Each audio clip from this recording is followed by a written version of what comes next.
Pô, os Bom, caras estão roubando pendrive direto e peguei um do Batman agora. Quero ver quem vai dizer que é o pendrive dele. vou Meu pegar Deus, um, é do Batman, cara. Peguei da minha esposa. Ninguém pega um tem. rosinha. Rosinha É, ninguém vai querer pegar. só faltou ser rosa. Aí. Teu Batman aí tá caído, hein? Azul, velho. Pois é, né, do Grêmio, né? Ó, botei junto com o meu cartão ainda. Ninguém rouba mais. Ninguém. Bom, então hoje a gente vai falar sobre o Averroes, né? Que é o segundo filósofo islâmico que o Giovanni Reale coloca para a gente.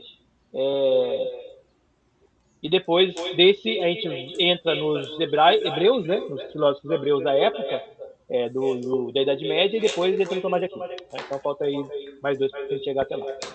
Bom, no caso, né, o Averroes, ele vai nascer bem depois, né, do Avicena, né? Então, o Avicena, ele morre lá nos idos de 900 e alguma coisa, né? Então, pelo menos uns 100 anos aí depois, aparece, então, esse cara aí chamado, no Ocidente, de Averroes. Esse aí é o nome dele lá, dos árabes, né? Abu, Alu-Alid, Maomé, Ibn, Ahmad, Ibn, Maomé, Ibn, Rushid. Ibn significa filho, né? Então, é o Abu, Aluid, Maomé, filho do Ahmad, que é filho de Maomé, que é filho de Rushid. E assim vai desenvolvendo aí a nomenclatura, né? E no Ocidente, ele ficou conhecido como a forma mais latinizada, né, do termo como Averroes. Porque os europeus tinham dificuldade, né, de ficar falando esse monte de palavreado aí persa, né? E aí vai ser então, latinizado. Ele nasceu em Córdoba, né? Então ele nasceu na Espanha. Mas a época, né, 1126, a Espanha estava ocupada por um contingente de islâmicos, né? Que também ocuparam Portugal também, a Península Ibérica e tal, e depois eles serão combatidos pelos cristãos, né? Vai ter aí o início, né, do reino portugalense, né, que depois vai virar o Império de Portugal, e vai combatê-los, empurrando os árabes de volta para o Marrocos, né, onde eles vão acabar ficando, e lá onde vai haver várias batalhas, né? Os portugueses vão conquistar várias possessões em Marrocos, né? O famoso porto de Sena, que era um porto importantíssimo para poder fazer a ida, né, para o Oriente, né? Passando ali pela África e tal. E, enfim, né? E aí lá também onde vai ter a batalha do famoso o rei Sebastião, que virou santo, né?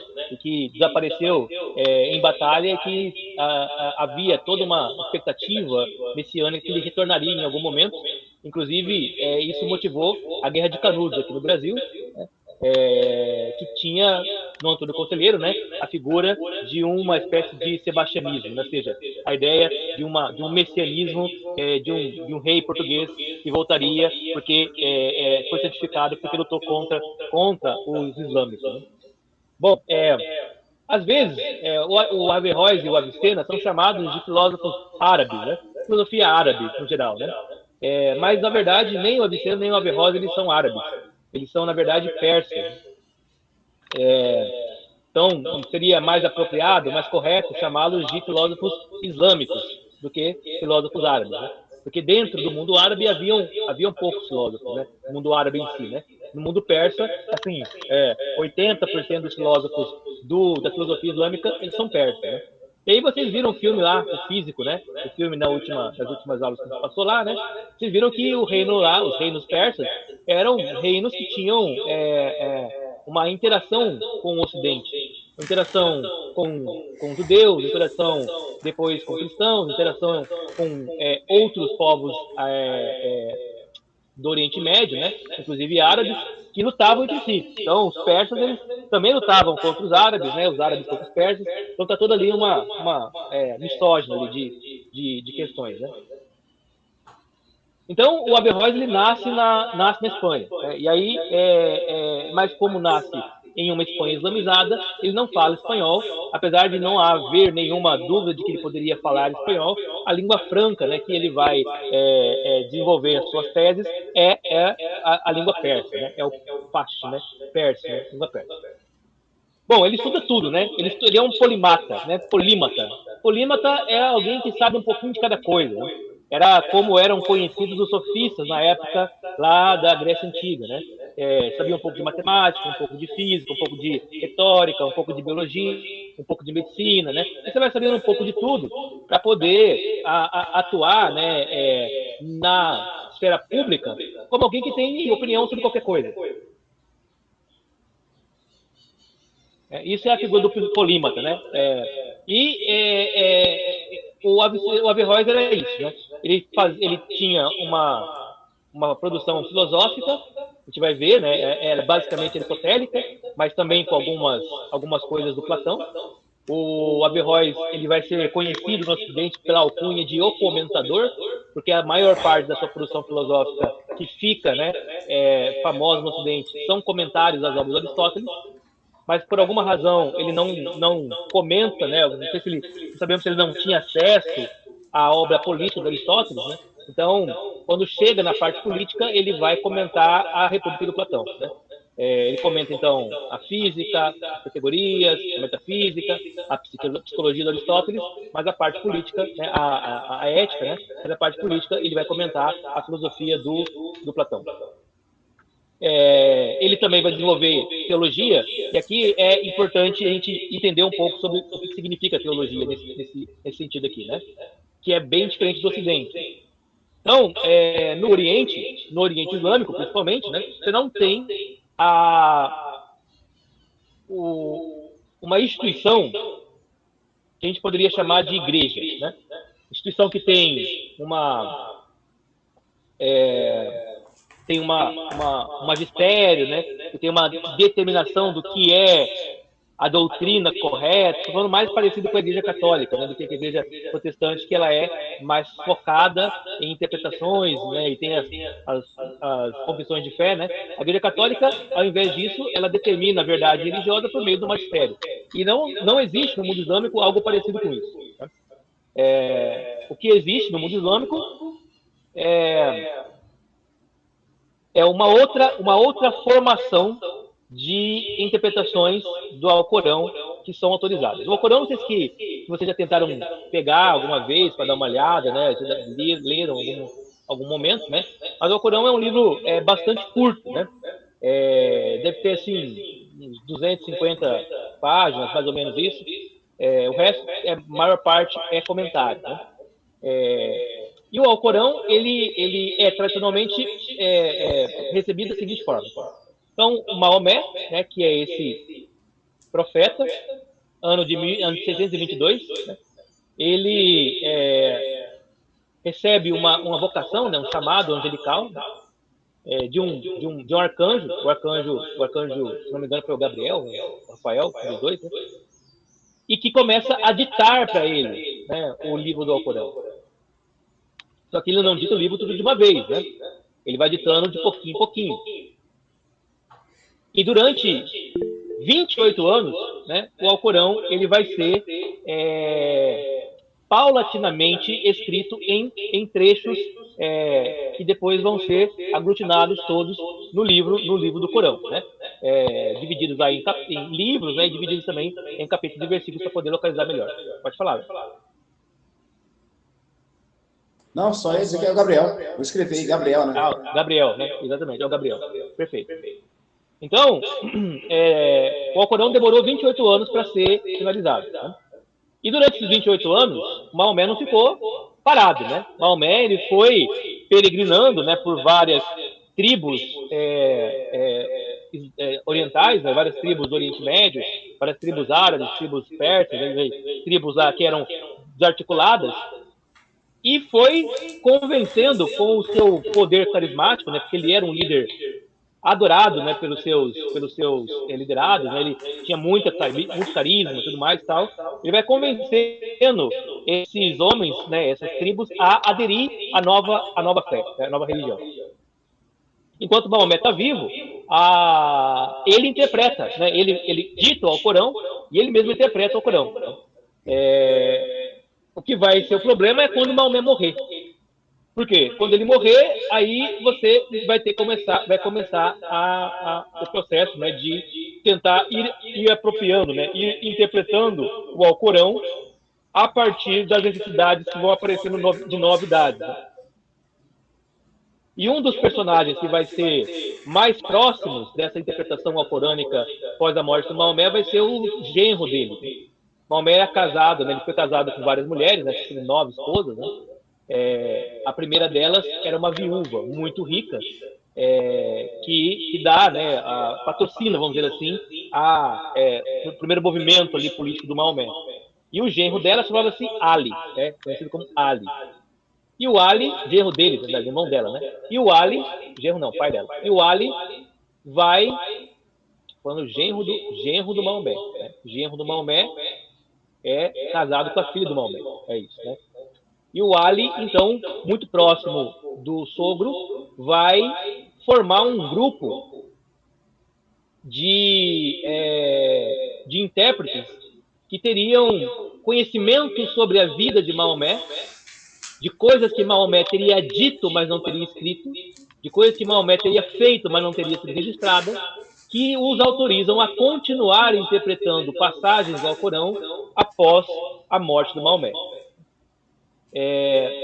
Paralelamente a esse grupo, ligado ao Ali, vai haver um outro grupo ligado aos anciões que acompanhavam Maomé no seu desenrolar, né, na sua vida religiosa, sua vida de peregrinação.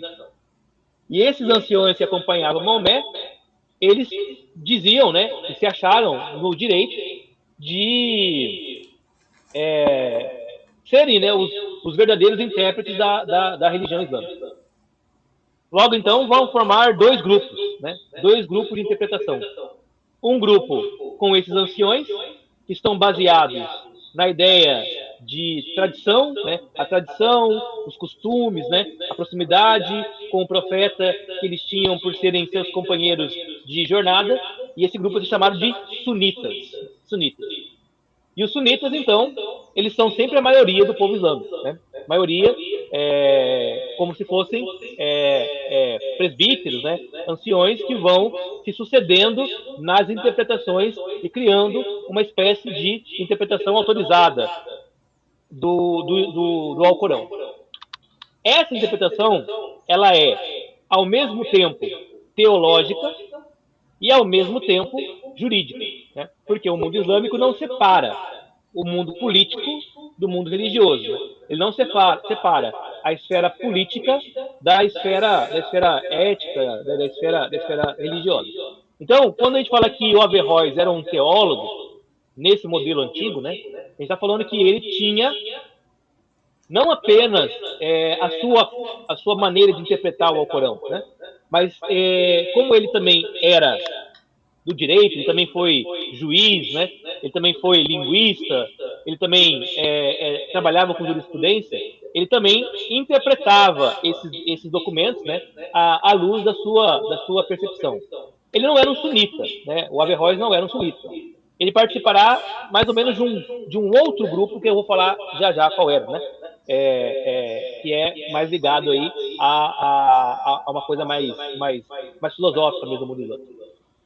Os caras que ficaram do lado do Ali, que era o genro do Maomé, e que, portanto, afirmavam que a sucessão de Maomé ela deveria vir por meio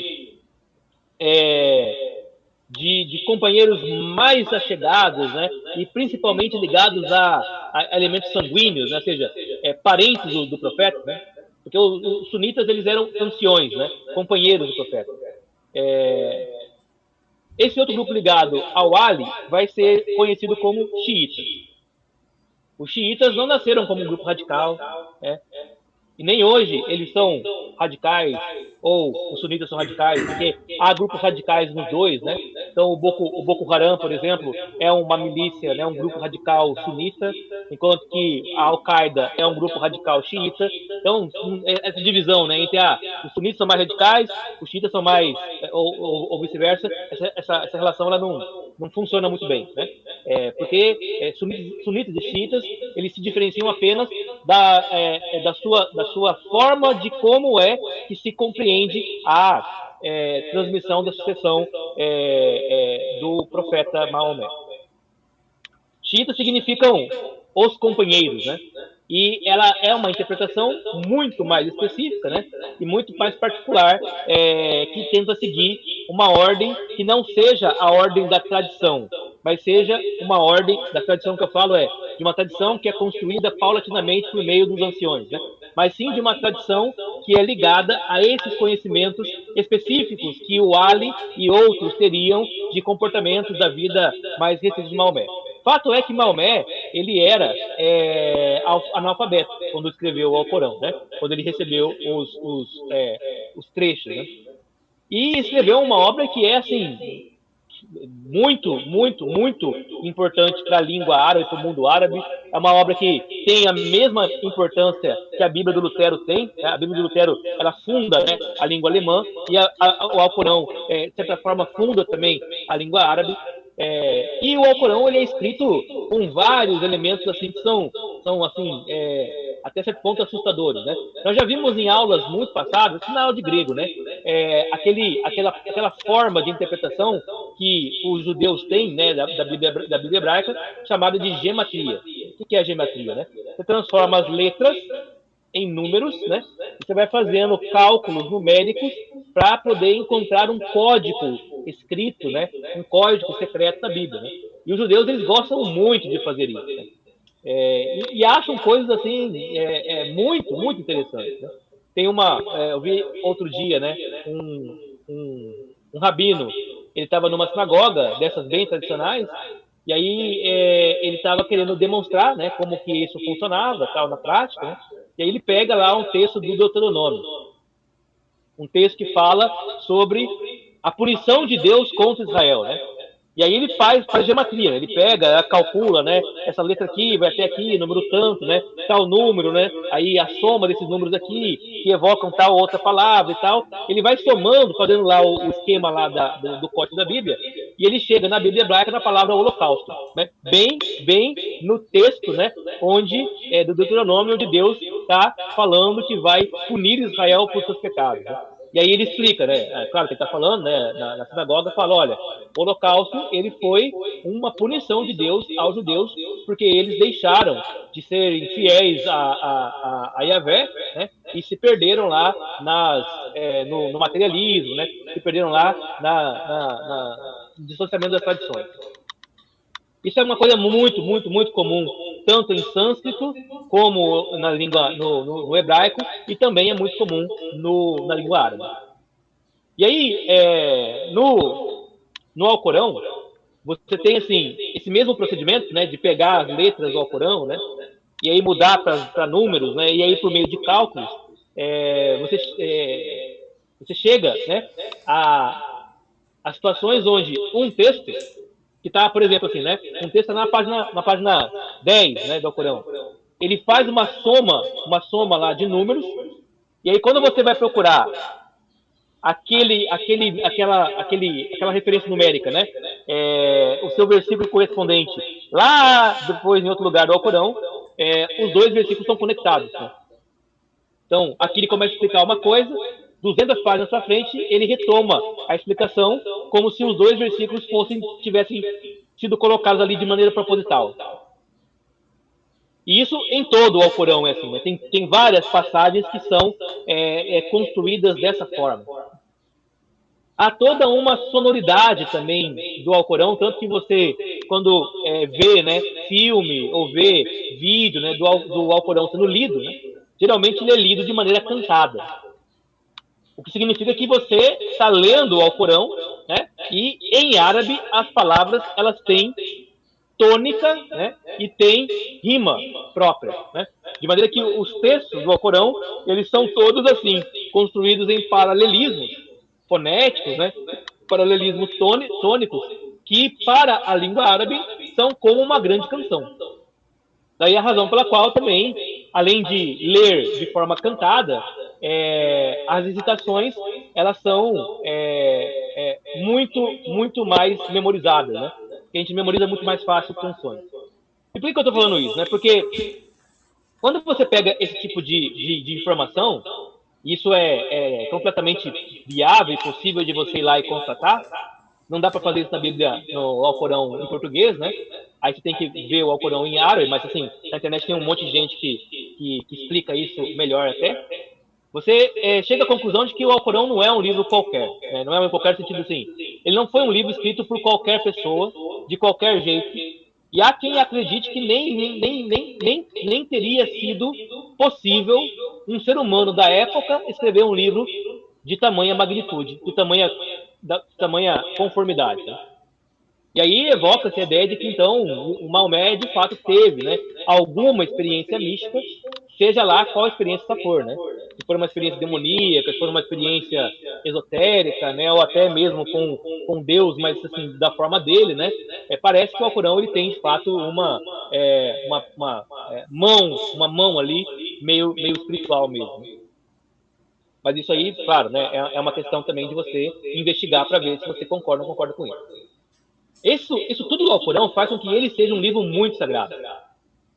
Tão sagrado que o islâmico ele não toca em um Alcorão com as próprias mãos. Né? Ele só toca no Alcorão quando ele pega um pano, né? uma toalha específica para poder manuseá-lo. É lógico que ele não vai fazer isso com o Alcorão traduzido para o português. Né? O Alcorão traduzido não vale nada. Ele é um livro como outro qualquer.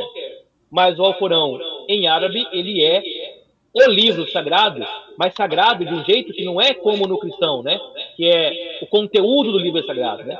Não, o Alcorão, ele é em si mesmo um amuleto sagrado.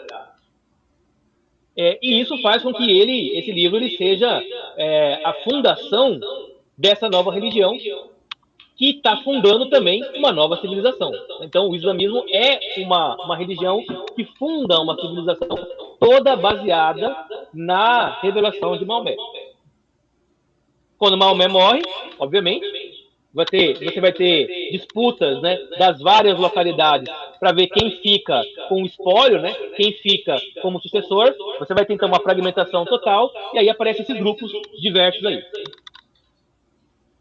Para lidar com o Alcorão, para lidar com a teologia islâmica, para lidar com esses textos agora, anos depois da morte de Maomé, então, estou falando quase assim, então em 1126, Maomé, se não me engano, ele morre lá perto do ano 700, né? Então, você tem, assim, muitos, né? Acho que bem antes disso também. Você tem muito tempo agora, então outras interpretações estão chegando. E nesse meio tempo, houve uma espécie de debandada dos filósofos do Ocidente e do Império Romano do Oriente para a Pérsia. Esses filósofos trouxeram consigo, com eles, né, os livros dos filósofos gregos. E eles vão traduzir, ler, interpretar os filósofos gregos no mundo árabe, né, no mundo islâmico. E agora, então, você tem, né, os teólogos, quer tradição sunita ou xiita, que são muito apegados ao texto corânico. Você tem um grupo de filósofos, né, que leem os autores gregos e tentam harmonizar o Alcorão com esses autores gregos, casos de Avicena, casos de Averroes. E você também tem um outro grupo chamado de místicos, né, os místicos. Hoje nós chamamos esses místicos de sufis, né? Ou o sufismo, né? Esse termo, ele não é um termo histórico, é um termo mais moderno, né? Que seriam pessoas, né, ou grupos, né, que já existiam desde a época de Maomé, que buscavam uma espécie de pentecostalismo islâmico, né? De você buscar uma iluminação divina, né? Buscar uma contemplação, buscar, assim, uma ação mais presente, né, do espírito neles, né? E por vezes esses caras místicos, eles falam coisas que são consideradas muito heréticas, muito absurdas, sim, muito inaceitáveis, né? Isso deu problema durante muito tempo, até que a lei islâmica chegou a um patamar de dizer, olha, vamos determinar o seguinte, né? Os teólogos islâmicos, eles são autorizados a falar da lei islâmica e são cobrados quando falam dela. Os filósofos, eles não são autorizados a falar da lei islâmica, mas são autorizados a especular de maneira racional a partir da lei islâmica, mas não em contraposição aos teólogos, que seriam os mais importantes. Né? E os místicos podem falar o que quiserem, que a gente não vai se importar com o que eles falam, porque quando eles falam, estão falando com uma espécie de divindade, com uma espécie de dimensão divina, em que as palavras que ele utiliza não são palavras que nós poderíamos compreender dentro da nossa percepção mais cotidiana, racional. É como se ele falasse diretamente com Deus, e Deus entende o que ele fala, e ele fala com Deus e tal, e fica assim. Né? É óbvio que esses três grupos, eles vão estar sempre em conflito, né? Estar sempre produzindo textos, produzindo interpretações que são, de certa forma, conflitivas, de certa forma também são contributivas, né? E tá lá. O Averroes, ele vai se colocar na chave mais do filósofo do que do teólogo. Ele faz teologia, mas ele está mais na chave do teólogo. Ele vai trabalhar com califas, né? Ele vai trabalhar com governantes, vai ser funcionário público, né? Lá de governantes árabes, muçulmanos, né? Islâmicos. E por isso ele tem que aprender jurisprudência, ele tem que aprender teologia, ele tem que aprender direito islâmico, ele tem que aprender a operar essas coisas por uma questão de trabalho mesmo. Ao mesmo tempo, ele já está muito influenciado, né? E ele é educado desde muito cedo para aprender a filosofar. Então ele não é exatamente alguém, o Averroes, né? Não é exatamente alguém importante, no sentido assim, levado muito a sério no Oriente. Porque nem é teólogo, nem é filósofo. Quando é filósofo, desagrada o teólogo. Quando é teólogo, ele fala a partir de ideias filosóficas. Portanto, ele não está nem cá nem lá. Ele seria mais ou menos o que nós pensaríamos hoje de uma espécie de teólogo liberal. Se a gente pensar na categoria aqui protestante. Né? Alguém que está trazendo conceitos de fora da religião para interpretar a própria religião. Por vezes, a interpretação dele ela é satisfatória ao ponto de ele resolver problemas. Por vezes, não. Por vezes, a interpretação dele acaba gerando mais problemas. E enquanto ele for cupicha, né? Enquanto ele tiver a costa quente, porque ele trabalha para um califa, para alguém importante, ele é protegido. Mas assim que o seu protetor morre ou é afastado, ele também acaba sendo punido por isso. E politicamente ele não encontra reverberação, porque ele é meio esquisitão assim para o mundo islâmico. Manda aí, pode falar. Então ele era um estudioso, mas ele não era seguidor de Alá. Ele era, o Averroes, ele era seguidor de Alá, ele era islâmico pro forma, sabe? Sim, todo mundo aqui é islâmico. Não, eu sou islâmico também, né? Mas ele é um islâmico esquisitão. Sabe assim, você pede a ler aqueles caras da teologia da libertação, né? Leonardo Boff e tal, né? Sim. Você lê esses caras e fala assim, putz, isso aqui não é cristianismo, né? Jesus não fez milagre, não andou sobre as águas, não multiplicou pão, né? Não ressuscitou, né? Isso aqui não é cristianismo, né? Mas o cara fala que é cristão, ele tem vamos dizer assim, né? Um discurso que está todo montado, né? Em cima de categorias, palavras e pensamentos cristãos, então ele se passa por cristão. Mesmo, na verdade, não sendo muito cristão, né? A gente considera esses caras heréticos, né? Considera esses caras, apóstatas, de alguma forma, né? Eles não são do cristianismo tradicional ou de um cristianismo mais autorizado, mas eles estão aí, né? E para o mundo não cristão, né? Ou para o mundo leigo, eles são vistos como cristãos. Então, é mais ou menos isso que é o Averroes. Ele vai dizer para você, olha, eu acredito no Maomé, Maomé é o profeta, Alá é Deus, né? E tudo tal, né? Vou rezar lá as 5 preces diárias, vou fazer lá as esmolas, vou lá para o Ramadã, né? Vou fazer o jejum do Ramadã, vou lá peregrinar para Meca, proforme, né? Tudo que ele pode fazer em termos de ritualística, né? Ele faz. Mas aí quando você vai ler os textos dele, você fala assim, cara, esse cara não pode ser islâmico. Por quê? Porque ele pensa umas coisas que não encaixa com o islamismo, né? Que não parece ser ortodoxo, né? E aí, então, você vai ter ele em constante conflito com os teólogos islâmicos. Tranquilo, Perguntar Thiago? outra coisa. Eles consideravam, por exemplo, o cristão dessa época como um místico?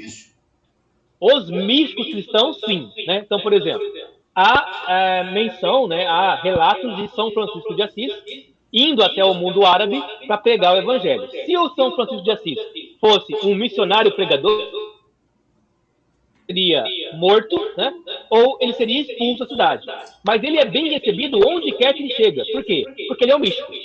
Sendo um místico, ele parece muito mais com os sunitas, né? Perdão, com os sufistas, né? Do que com as escolas oficiais ali do cristianismo, né? Sei lá, com a com a escolástica, né? Ou com a patrística e tal. Então, o islamismo, ele olha para o mundo cristão e pensa assim: nossos inimigos são, né? Nossos inimigos são os bispos, né? Os teólogos, os filósofos, né? Esses padres autorizados pela Igreja Católica a desenvolver a sua teologia e que fazem apologética contra nós. Agora, os místicos cristãos nunca fazem apologética, né? Eles sempre estão falando a partir da experiência mística. E aí eles têm um livre trânsito ali pelo Oriente, né? Então, o São Francisco é um deles, né? Mas haverá outros místicos que estarão em contato com o mundo árabe e com o mundo islâmico, e também místicos islâmicos que também poderão ter trânsito no mundo cristão. O mundo cristão não vai tolerar islâmicos que não sejam místicos também, né?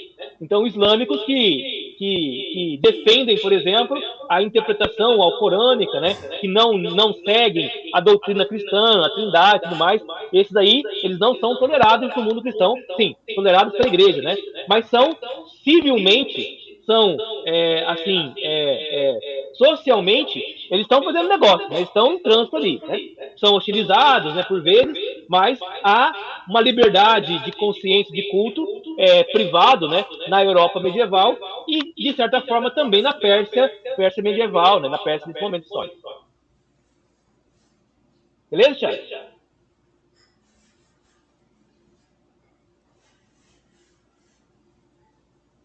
Beleza, Thiago? Não. Beleza, entendi. Então tá. Então, o Averroes, ele, além de juiz, né? Juiz porque ele trabalha, né, na corte do califa ali, né? Esse califa aí, o Abu Yaqub, né? Ele também é médico. No mundo islâmico, todo intelectual... Pode falar. Eu ia apertar aqui para falar e apertei para desligar sem querer.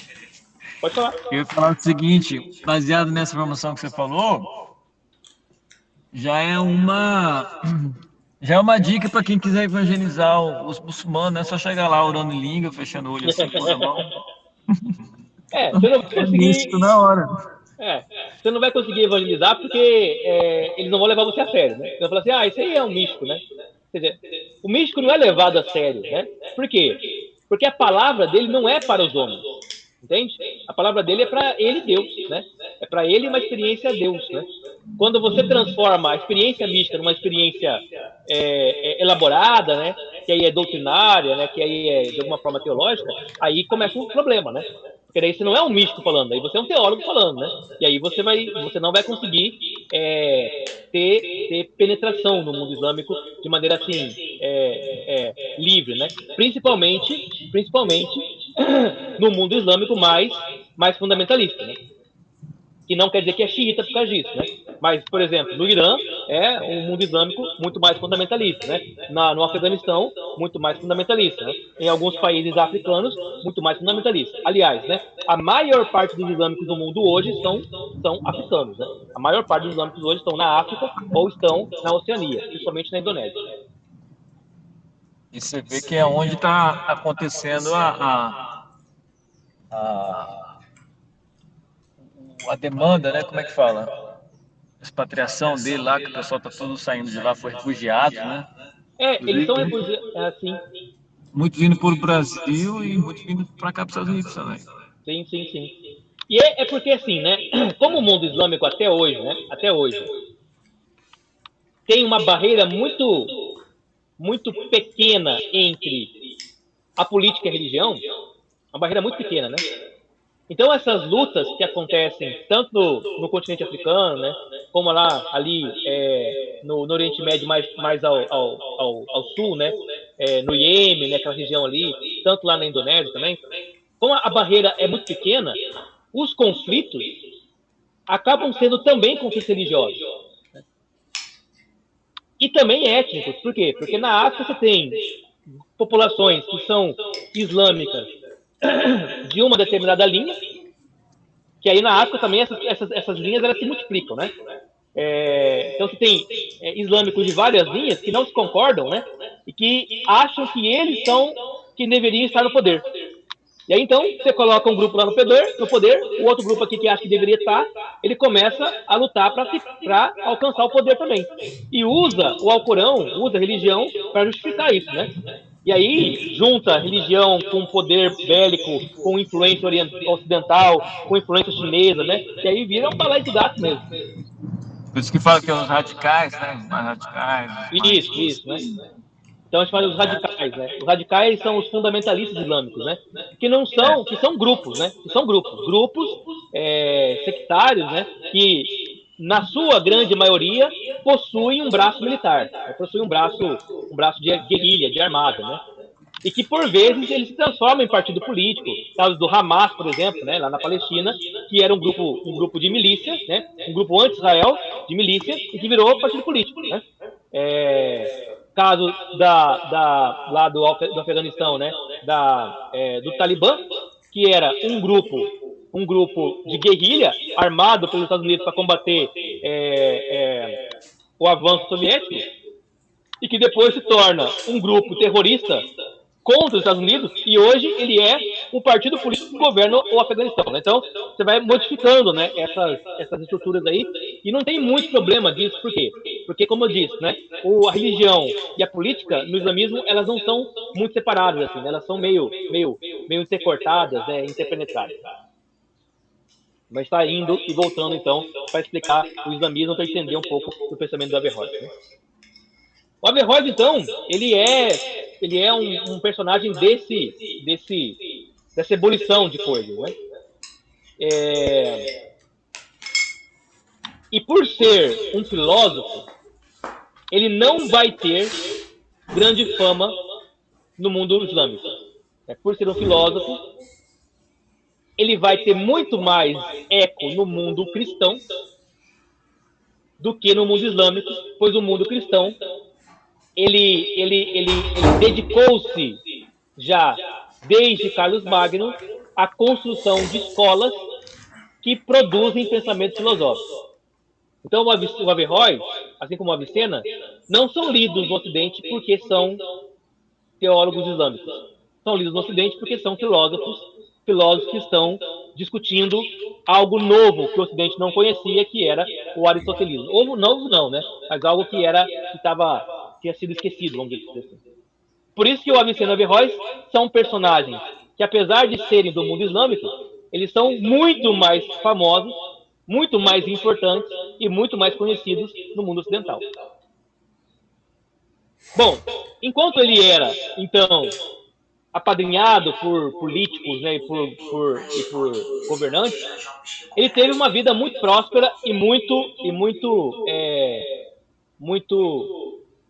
sucesso.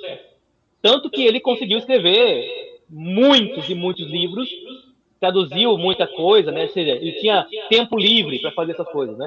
Porque, imagina, né?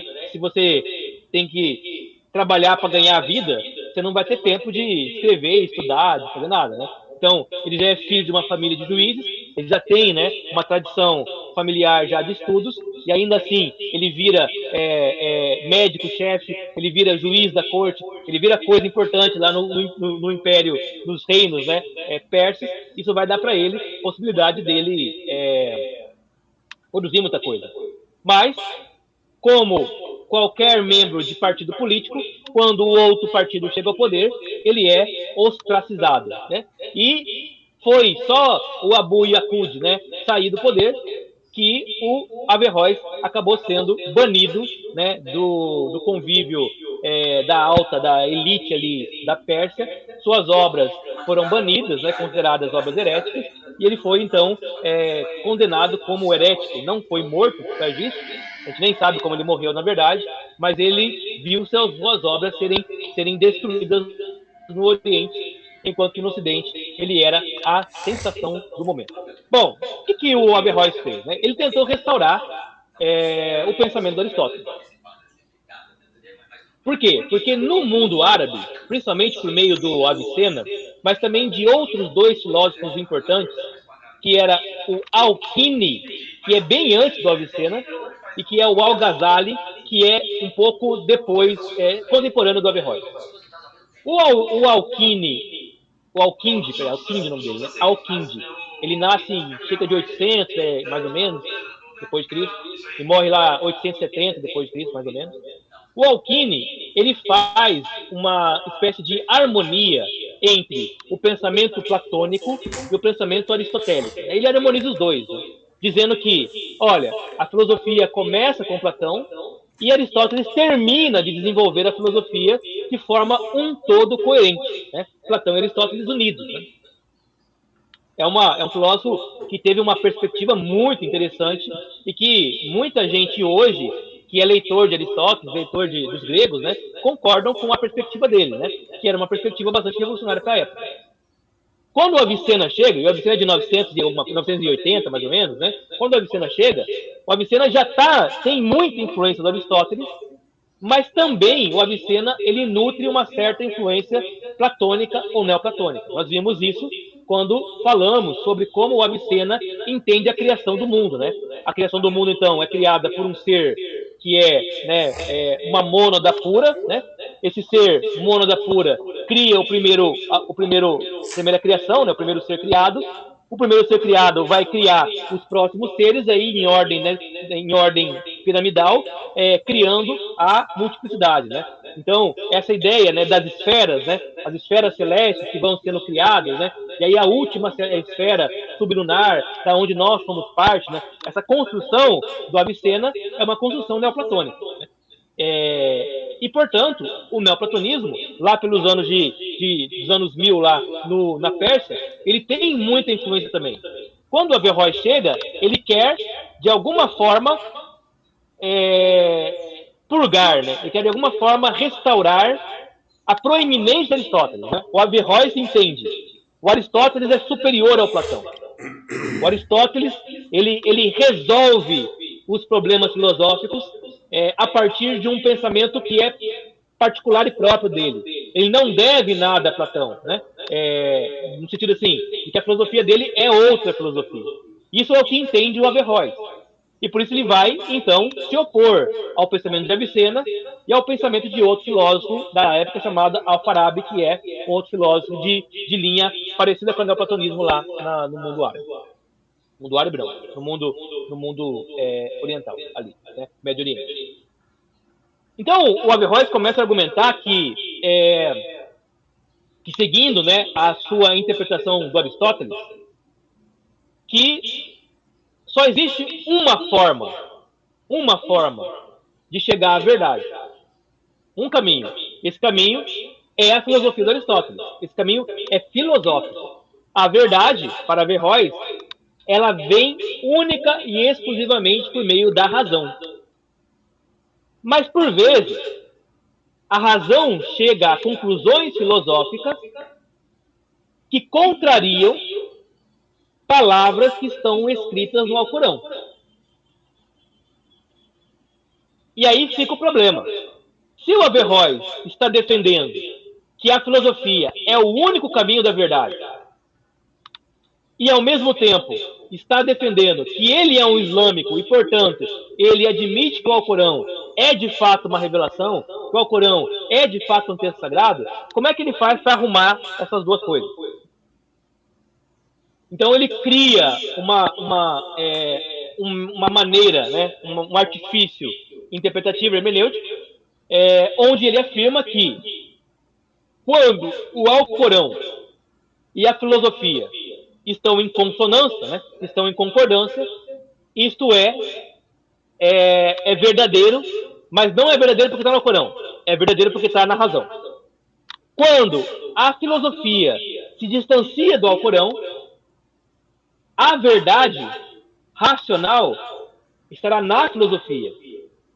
E no Alcorão, esses textos que se desviaram do pensamento racional, eles devem ser interpretados de forma alegórica.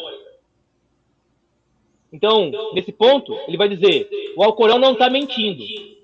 O Alcorão está só falando a mesma verdade, mas de outra forma. E a forma como ele deve ser interpretado é à luz da filosofia. Mesmo que a filosofia diga, olha, sei lá, né, Deus é criador, vamos fazer assim, né? Deus não é criador, né? A filosofia do Averroes fala assim, Deus não é criador, não é criador.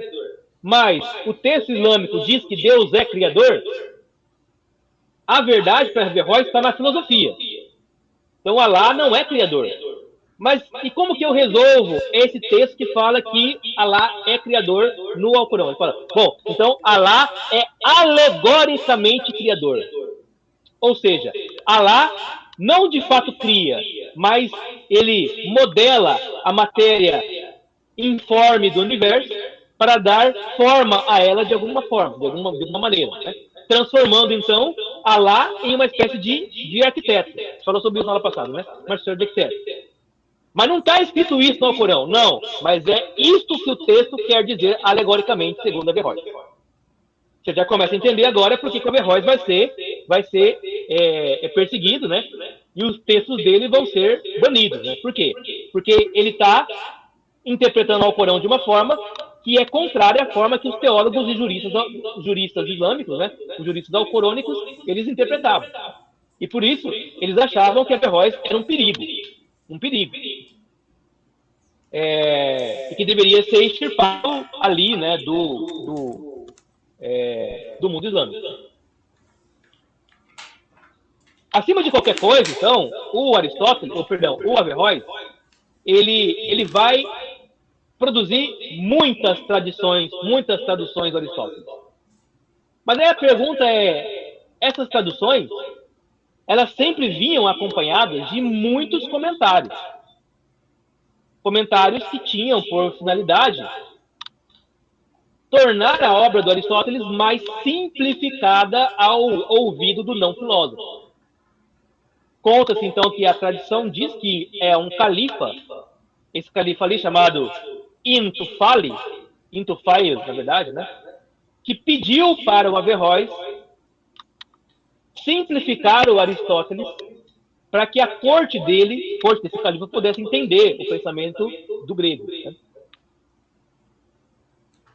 E por isso, então, as traduções de Aristóteles passam a ser parte do próprio trabalho do Averroes. Né? Ele é pago para isso.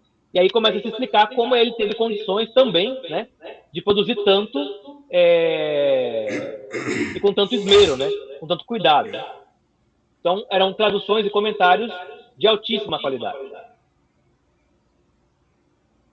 O que sobra para a gente são comentários, né, e muitas paráfrases. O que é uma paráfrase? Né? Uma paráfrase é quando você fala o que uma outra pessoa disse, não com as mesmas palavras dela. Assim, ó, E Jesus disse, diga-me com quem tu andas, e eu te direi quem é. Jesus nunca falou isso, né? Mas podia ter dito. Então eu estou parafraseando uma frase que Jesus teria dito, mas que ele não falou. As paráfrases, então, são problemáticas por quê? Porque quando elas não são claramente direcionadas, claramente identificadas, né, com a fala daquele cara que está parafraseando, elas acabam parecendo uma frase do próprio filósofo. Né? Mas isso não tem problema nenhum. Por quê? Porque Aristóteles, ele é apenas um filósofo, ele não é um religioso, ele não é um dono de uma revelação. Portanto, dizer aquilo que Aristóteles teria dito nessa situação específica, né? Quer dizer, o que Aristóteles teria dito sobre Alá? O que Aristóteles teria dito sobre a peregrinação a Meca? O que Aristóteles teria dito sobre o Ramadã? Então vai lá, o Averroes, e faz uma paráfrase. Né? Olha, sobre isso, se o Aristóteles estivesse vivo, ele falaria tal coisa. Né? E por vezes essas coisas acabam sendo confundidas com as palavras do próprio Aristóteles. no mundo ocidental também acontece muito, né? Por exemplo, tem uma frase muito famosa atribuída ao Maquiavel, que é a frase os fins justificam os meios. Mas Maquiavel nunca escreveu essa frase. Você vai ler todas as obras do Maquiavel, né? A Arte da Guerra, O Príncipe, História de Tito Livre, né? As Mandrágoras, né? Toda a obra do Maquiavel. Você não vai encontrar essa frase em nenhum lugar. Mas a frase, ela é perfeita para poder parafrasear, né, o pensamento maquiavélico. Essa frase, ela resume, de fato, o que Maquiavel defende. E ela foi dita por um comentador de Maquiavel chamado Vigo, anos depois de Maquiavel ter morrido. Mas não será incomum você encontrar em vários lugares essa frase com o nome do Maquiavel embaixo, né? Como se fosse ele tivesse tido dito isso, né? Então isso é uma paráfrase. Uma paráfrase, né? Pode falar. Mas o cara resumiu bem, hein? Maquiavel, hein? Resumiu bem numa frase. Perfeito, né? Resumiu bem. Mas não é uma frase do Maquiavel. Então, quer dizer, as paráfrases do Averroes com relação ao Aristóteles, elas são mentirosas? Não. Elas são, às vezes, resumos sintéticos do pensamento do filósofo. Mas não são do Aristóteles, né? Elas são do Averroes. Uma outra paráfrase, né, é aquela expressão ligada ao platonismo, né, ao Sócrates, perdão, que diz assim, eu sei que nada sei. Né? Essa frase também não é socrática, não tem em nenhum lugar. É também uma paráfrase, é uma paráfrase de comentadores platônicos que vão dizer, olha, esta era a posição filosófica do Sócrates. Então Sócrates nunca disse só sei que nada sei. Mas a expressão só sei que nada sei encaixa perfeitamente também na obra do Sócrates. Uma outra paráfrase, né? E Deus, ele conta cada cabelo da cabeça da sua cabeça, né? Uma coisa assim, né? Essa frase, ela não está na Bíblia, em nenhum lugar. Mas ela é uma paráfrase que expressa, de fato, a onisciência divina, né? E para falar bem a verdade, essa frase, né? Esse verso, ele é um verso do Alcorão, né? Mas você vê, né? Que ele expressa perfeitamente a ideia de um Deus onisciente que sabe tudo, né? Então, apesar de ser uma paráfrase, né, apesar de não estar no texto bíblico, ela não nega a Bíblia, né? Ela, de certa forma, então, poderia estar na Bíblia, né? Se o autor, se os escritores tivessem, sei lá, né? Tivessem pensado nisso. Bom, aí tem a produção literária, né? Do Averroes. O Averroes escreveu pelo menos 67 obras originais, né? Então, obras que ele vai produzir filosofia a partir do pensamento aristotélico. Dessas obras, 28 obras são de filosofia, 20 obras são de medicina, 8 sobre direito, 5 sobre teologia e 5 sobre gramática. Além de vários comentários sobre a maioria das obras de Aristóteles e seu comentário sobre a República de Platão. Então, de obra, aí o Averroes, né, tanto de comentário como de tradução, como obra própria, passa de 200 obras. 200 obras não é muito, cara, assim, ó, é difícil encontrar uma pessoa hoje viva que tenha produzido 200 livros. É muito difícil, para não dizer difícil, eu não conheço ninguém que tenha produzido 200 livros em uma vida, né? Isso que hoje a gente tem recurso de digitar, a gente tem recursos lá, né, para escrever muito mais rápido, né? Agora você pensa num cara que está escrevendo em 1100, né? Escrevendo à mão, né? Escrevendo em árabe, escrevendo livros de 200, 300 páginas, né? Que daria mais ou menos isso hoje, está medido pra gente, né? Escrever 200 obras é texto pra caramba, é muita produção, Somente um homem que tivesse muito tempo ocioso para poder produzir tanta coisa. Além disso, ele também escreve tratados filosóficos independentes, né? E dentre esses tratados, alguns deles eu coloquei ali, né? Tratados sobre intelecto, o tema do intelecto é o tema mais importante de Averroes, nós vamos ver já isso. Tratado sobre silogismo, então é aquela técnica lógica discursiva do Aristóteles, né? Que é composta sempre de de preposição maior, preposição menor, né? E conclusões, né? E tem vários tipos de silogismos diferentes. Então, é uma obra meio que sobre retórica, meio que sobre lógica, né? Misturando as duas coisas. Tem uma obra sobre a conjunção do intelecto passivo com o intelecto ativo, a gente vai ver sobre isso já também. Obra sobre o tempo, né? Aí tanto o tempo como categoria filosófica, como o tempo como categoria cosmológica, então obra de cosmologia. Obra sobre os céus, né? Sobre a esfera celeste, então são obras sobre astrologia, né? Astrologia, que na época juntava tanto a parte mística como a parte de estudo que hoje nós chamamos de astronomia. E também sobre movimentos da esfera, né? A obra sobre geometria, né? Sobre física. A física, na verdade, aqui é a física aristotélica, né? Lembramos também uma coisa, né? Foram os árabes que inventaram, que criaram, né? Os números que nós utilizamos hoje, né? Os números são números arábicos, né? Claro que não foram os árabes do Médio Oriente, né? Foram árabes hindus, né? Árabes da Índia. Esses números, então, vêm da Índia para o Ocidente, né? Mas em inventando esses números, eles também desenvolvem de maneira muito profunda a matemática. Tanto é que boa parte do conhecimento matemático ocidental ele é devedor da matemática oriental. Isso aí engraçado, né? Porque essa matemática oriental ela é uma matemática que é muito misturada com mística. E assim será também a matemática no Ocidente, até mais ou menos, não, bem depois do Iluminismo, né? Até, assim, os anos lá de 1800 alguma coisa, tal, né? Onde você vai ter a matemática já ganhando um aspecto mais acadêmico, né? Distintivo da matemática conjuntural, que era muito mística, né? Você pode pegar todo o místico europeu, místico francês, místico dinamarquês, místico alemão, todos os místicos europeus, eles eram formados em matemática. Todos. Quando não eram formados em matemática, eles tinham produções volumosas, né, nas áreas da aritmética ou na área matemática. Matemática e mística são coisas muito ligadas, né? Lembra que eu falei da geometria agora há pouco, né? De contar as letras tal para formar códigos numéricos. Tudo isso é muito comum no mundo antigo.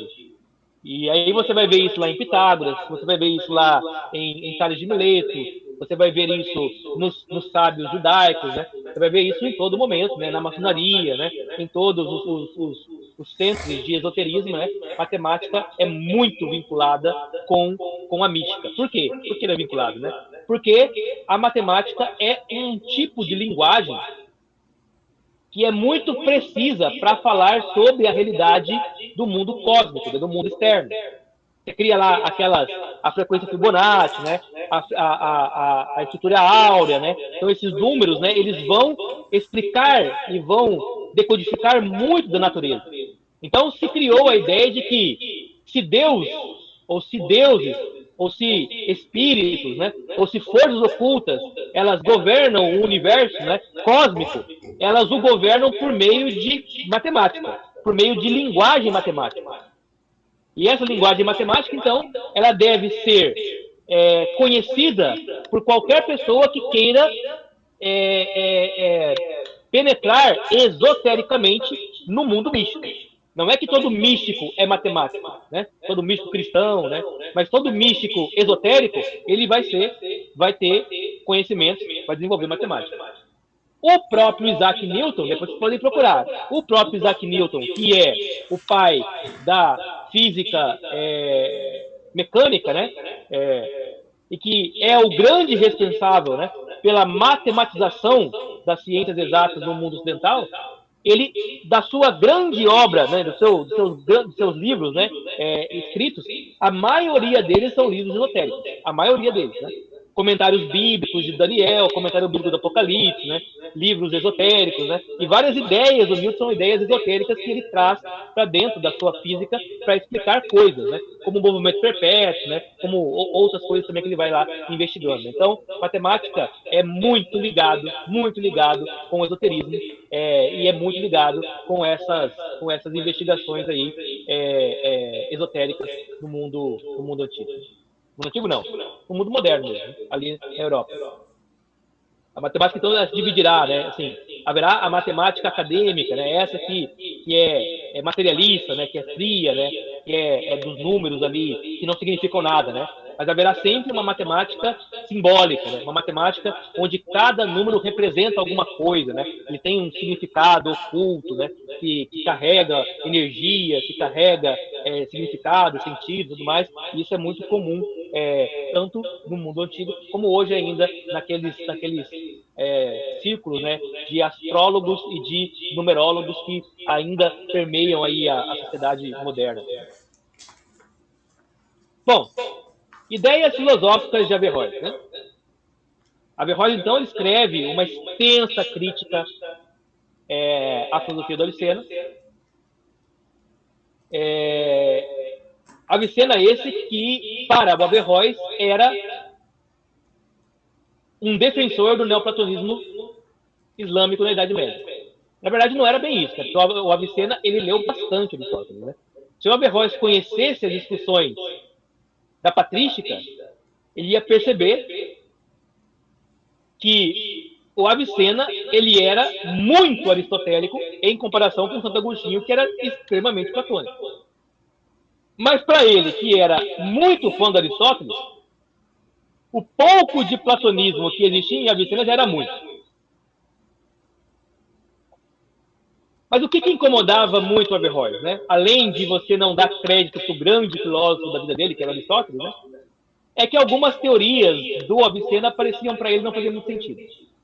Uma delas era esse, né? A argumentação de que a criação ela teria sido executada por meio de um processo de emanação. Quem dizia isso era o Avicena. O Avicena falava assim, ó, Deus, né? A mônada é como uma energia pulsante, né? Cuja emanação ela vai dando forma a uma coisa que é diferente de Deus, né? A um ser criado. E esse ser criado usa essa energia emanada para criar as esferas celestes. O Averroes vai falar, mas de onde você tirou essa ideia, Averroes? Né? Qual é a observação natural? E aí veja, né, como ele era aristotélico, né?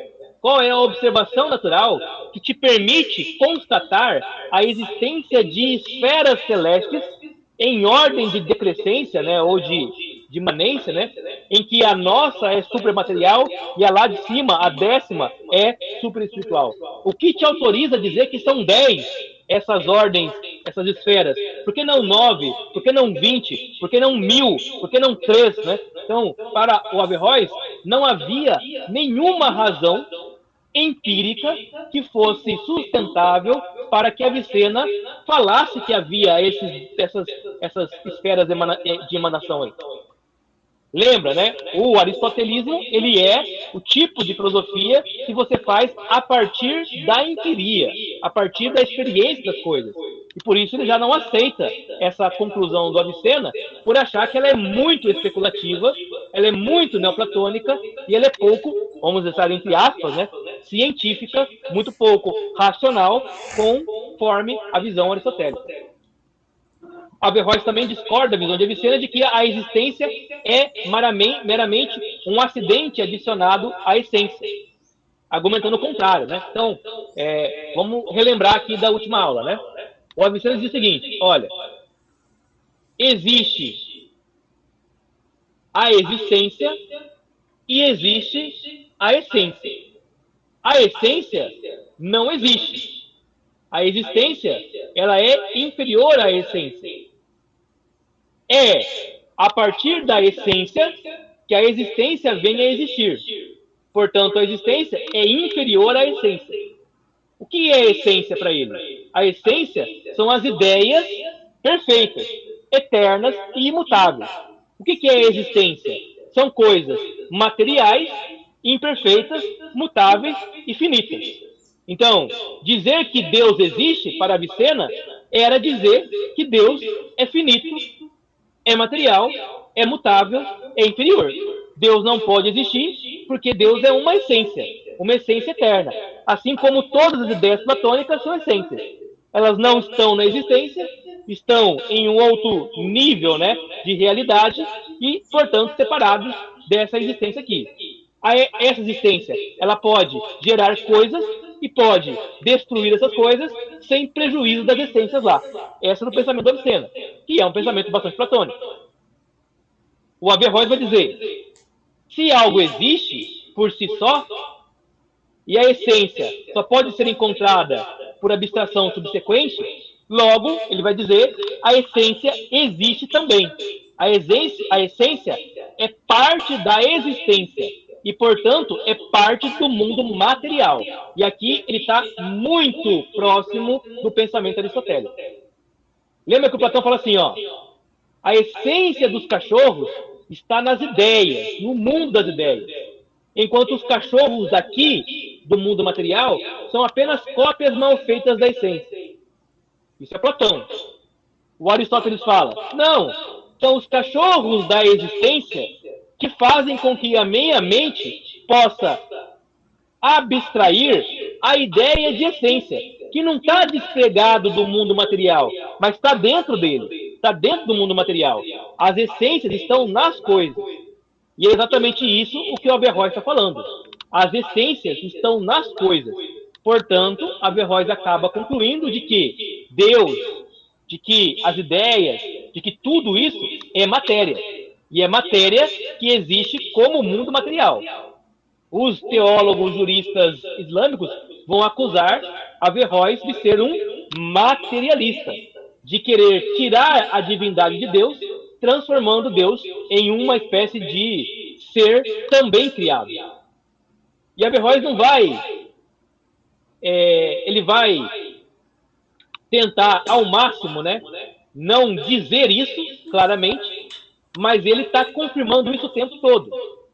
Por exemplo, quando ele afirma que o universo em si mesmo, é eterno, que é infinito, que o universo em si mesmo, ele é a perfeição. Ou seja, o que ele está falando é que o universo em si mesmo é Deus, né? Coisa que soava como uma espécie de panteísmo, né? Como uma espécie de confusão, né? Entre Deus e a criação, né? É como se ele dissesse assim, então, Averroes, ao invés de orar para Deus, eu oro para o meu cachorro, né?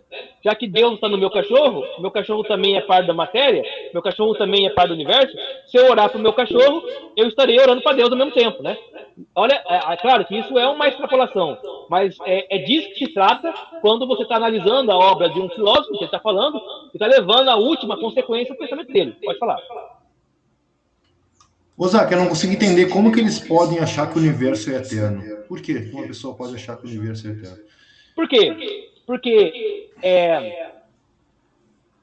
o universo, né, ele é algo extremamente grande, né? Extremamente grande. Tão grande que ele é inabarcável pela mente humana. Sendo inabarcável pela mente humana, ele tem tamanho nível, tamanho grau de grandeza, né? Que nós poderíamos afirmar que ele é incognoscível a nós. Nós nunca podemos compreender o universo como um todo. Mas quando a gente fala que nós não podemos compreender o universo como um todo, a gente admite a nossa pequenez frente a uma grandiosidade. Qual é o outro elemento, né, que a nossa mente produz, que também é inabarcável e é incompreensível plenamente sobre a mente humana? Deus, né? Deus é um outro que é também tão incompreensível, tão grandioso, tão inabarcável quanto o próprio universo. Mas como é que eu sei que Deus existe? Eu sei que Deus existe porque há expressões do universo que eu consigo compreender, ainda que mal e porcamente, que me deixam transver, né, que me deixam ver a existência de um ser que opera por trás, ou que opera nesse universo. Deste ponto em diante, basta que você faça o salto, né, a conexão de associar Deus com o universo para atribuir ao universo aquilo que nós atribuiríamos a Deus. Deus, então, ele passa a ser o próprio universo. Né? E o próprio universo, ele passa a ser uma manifestação ou a representação do próprio Deus. De maneira que o universo criado, aquilo que eu vejo, né? Aquilo que eu tenho como experiência tátil, é apenas a porção da qual Deus me permitiu conhecer dele mesmo. Quer dizer, não é difícil fazer essa afirmação. O difícil, Tiago, o muito difícil, é você acreditar que existe um momento na história da criação onde o universo não existia antes. O difícil é você acreditar que Deus criou o universo, ao mesmo tempo que você tem que explicar onde é que Deus estava para criar o universo. Não, Deus criou o universo, mas onde ele estava? Ele estava fora do universo. Mas fora do universo significa que há um outro espaço além desse universo? Então esse outro espaço é contíguo a esse universo? Ele é uma extensão desse universo? Ou esse universo é uma extensão do espaço de Deus? Se esse universo é uma extensão do espaço de Deus, então esse universo está dentro de Deus. E como esse universo ele é grande o suficiente para eu não poder abarcar, não há por que não pensar que Deus, esse universo estando dentro de Deus, ele consiga ocupar o espaço que Deus ocupa. Porque se eu não compreendo o universo, eu não compreendo Deus, para mim ele, o universo e Deus, são da mesma forma incompreensíveis, tão grandes quanto, portanto são iguais, eternos, imutáveis, tal. É lógico que ele não está falando que o universo, a coisa, a forma material é Deus. Ele está falando que o universo, enquanto é matéria caótica, né? Enquanto matéria primordial, enquanto a totalidade das forças, né? e da matéria do universo, ele é Deus como um todo, né? Então Deus não é a pedra, né? Não é o planeta, não é a rocha. Também é, mas é também a força que move essas coisas, né? É o movimento astronômico, né? Orbital, né? É a força gravitacional, é a força da densidade, é a força que provoca, né? O atrito, que provoca a explosão, que provoca tudo isso, né? Não é apenas a matéria do universo, mas também as forças que nele operam, né? Tudo isso seria Deus. Eu não sei se você acha muito difícil para uma mente dos anos 1000, né? Uma mente medieval, chegar a essa conclusão. Eu acho que é até mais fácil você concluir isso do que você dizer e ter que explicar uma criação ex nihilo, né? Uma criação do nada, né? Filosoficamente, pode falar. É isso mesmo. Mas assim, é que nós temos que entender eu não sei como que eles entendiam o que era o ser de Deus, né? Então hoje nós entendemos algo. Então, por exemplo, tudo aquilo que estava no princípio com Deus é Deus.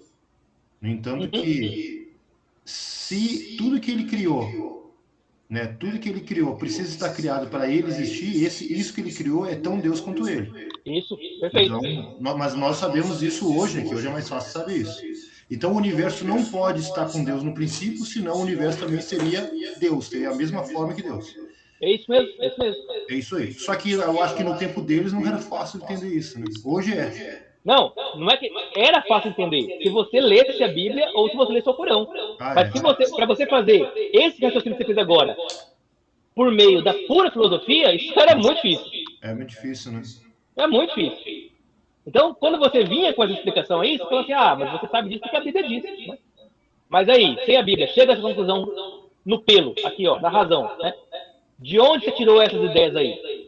Qual é o experimento? Qual é o dado da experiência material da vida que te leva a essa conclusão? E aí é difícil, é muito difícil chegar nisso.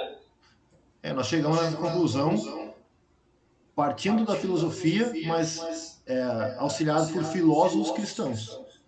Então, mas aí ele faz nós entender Deus. Sem o filósofo cristão é difícil chegar nesse ponto.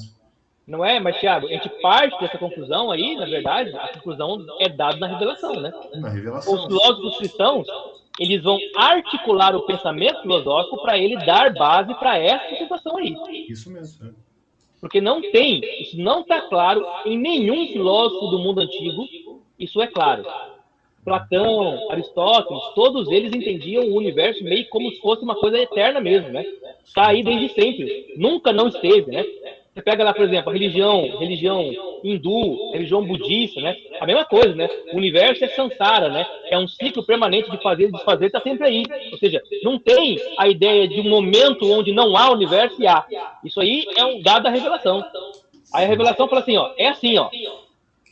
Se vira para explicar. E aí vem o Agostinho, aí vem os filósofos cristãos falando, não, nós vamos tratar a verdade bíblica como um axioma, né, como uma verdade inquestionável, e vamos, a partir disso, derivar a nossa explicação filosófica. E aí, isso é tão sedimentado, né? Isso é tão clarificado para a gente hoje, que a gente já nasce meio que sabendo isso, né? A gente sempre escutou isso. Mas isso para o mundo medieval não era algo muito fácil, não. Isso aí. Lembrando, Thiago, que nós estamos aqui num momento onde não há Bíblia escrita em outro idioma que não seja o latim vulgar. Né? Ou seja, as pessoas não estão lendo a Bíblia. Quem está lendo a Bíblia são os filósofos. Né? Não houve reforma protestante ainda. Não há livre interpretação da Bíblia. E mesmo quando você lê a Bíblia, você tem que ser meio que autorizado a ler a Bíblia. Né? Lembra lá, o Lutero, ele vai estudar direito primeiro, né? Ele é formado em direito, né? Direito, filosofia, teologia. E só quando ele é formado em direito, só quando ele está nos últimos anos de filosofia, para começar o estudo teológico, que ele é autorizado a começar a ler os evangelhos. E o Lutero já era monge. Ou seja, você vai encontrar inúmeros monges no período medieval que não sabem ler.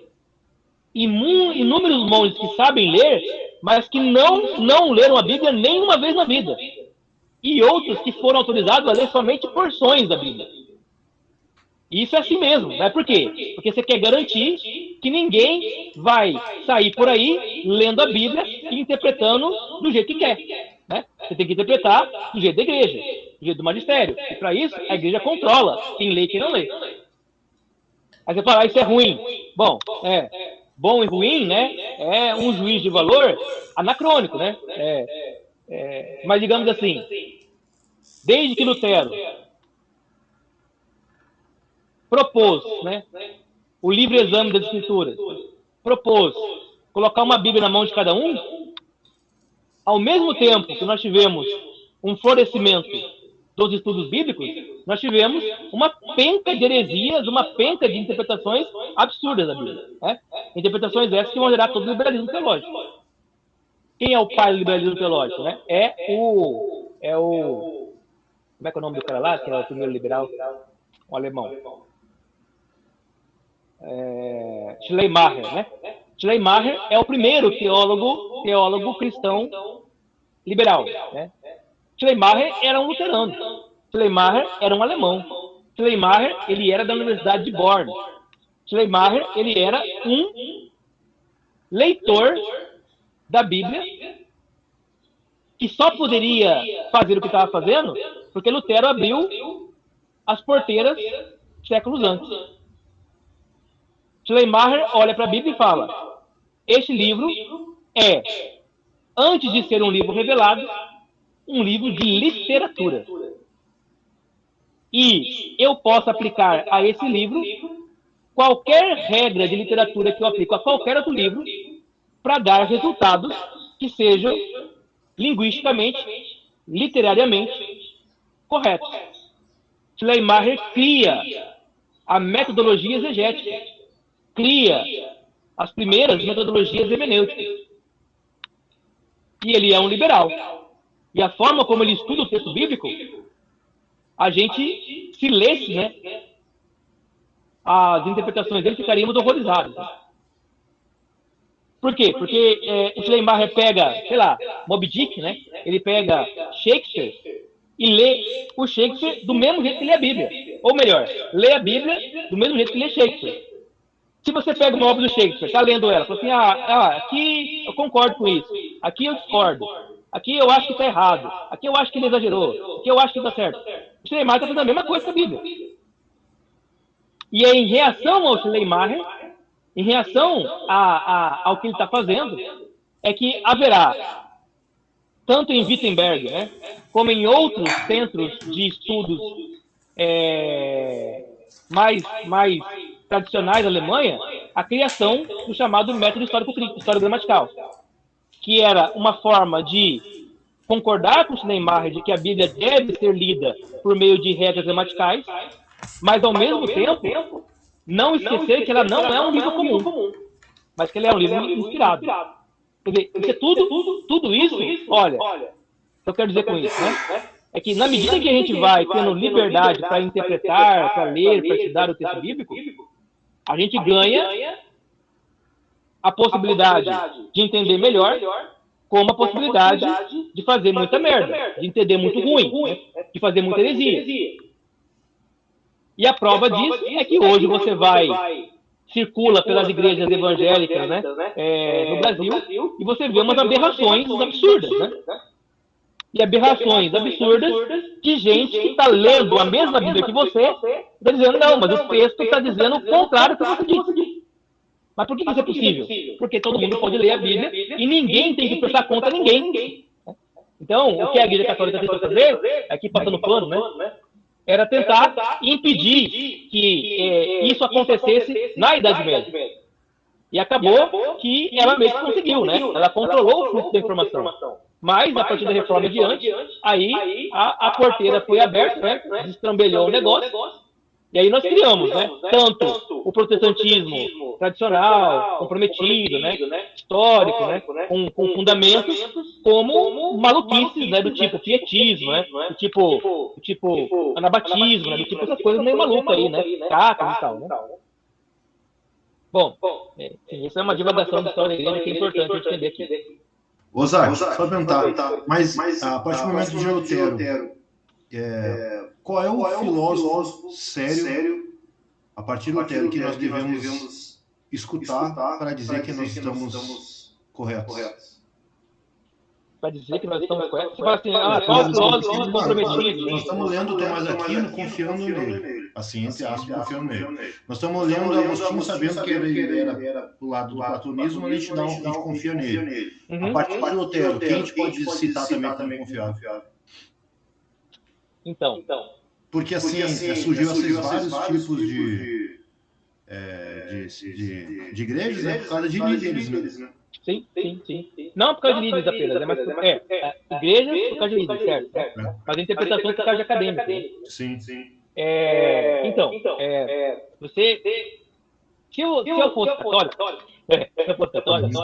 eu diria para você acompanhar os filósofos da tradição neoescolástica. Quem são os mais recentes com relação a isso, né? Não é vivo, né? Mas mais recentes, né? Que são os filósofos que o Olavo meio que apresentou para o público brasileiro, né? Que é o Luiz Lavelli, que é o Javier Zubiri, que é deixa eu ver, né? Que é o Rosenstock Huss, né? São filósofos, assim, que tentam continuar a tradição escolástica, mas respondendo a questões do mundo moderno, não do mundo medieval mais, né? Agora, se você é evangélico, você vai ter alguns, né? O Schaeffer, por exemplo, né? Você vai ter alguns autores muito nichados, assim, mas é difícil você... Porque assim, eu posso falar para você, o Karl Barth é bom, mas é que não é tudo que é bom dele. Tem coisa que é bom, mas tem coisa que não é bom, né? Ele não é confiável, né? Mas ele faz uma discussão que é mais interessante pra gente, né? O Emil Brunner é bom, mas também não dá para confiar totalmente, né? O von Hus Balthasar é muito bom, né? Mas tem coisas que ele fala que é meio esquisita, né? Aí você pega, por exemplo, né, esses teólogos modernos, tipo Gruden, tipo o Berkhoff, né, que são filósofos super seguros, né? São teólogos super seguros, mas eles não têm filosofia, assim, eles não têm especulação filosófica, né? Eles só estão repetindo dados da tradição reformada, né? Então ficamos numa situação muito difícil, né, Tiago? Porque temos poucos filósofos de peso que são realmente confiáveis para a tradição protestante pós-Lutero. Talvez Edmund Burke, talvez, né?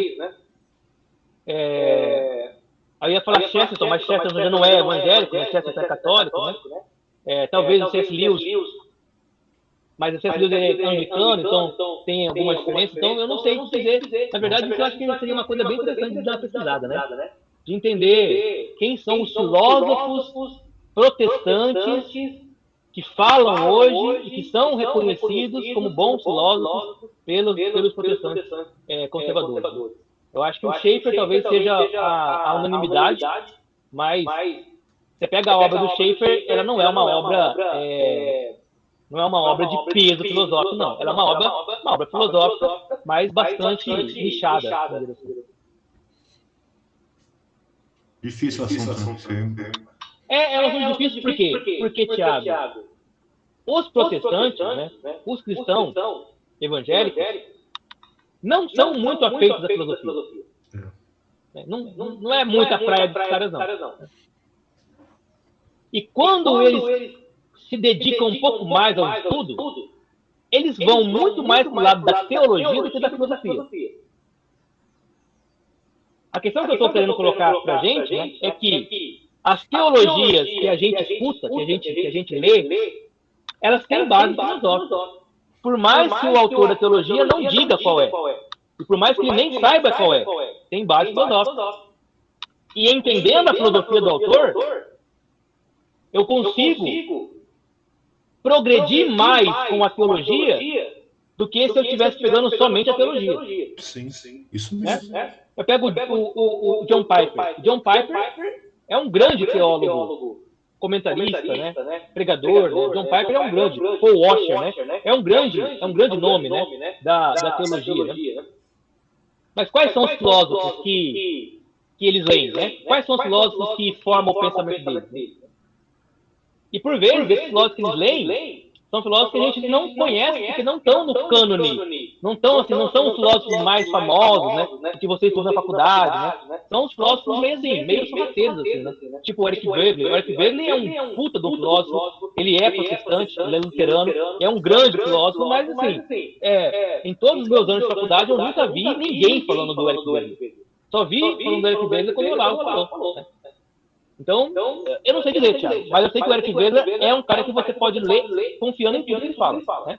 Ele tem uma obra bem grande, dá pra brincar já. Depois escreve no nome dele no chat. Escrevo, Voegelin, né? Eric Voegelin. Vou escrever aqui, peraí. Porque eu estou procurando referências assim, porque quando a gente fala muito de teologia, teologia é falar lá dos últimos tempos, é o que mais fala, mas quando a gente fala de filosofia, o ser de Deus, a teologia falando de Deus, não tem como fugir da filosofia, né? Acho que não.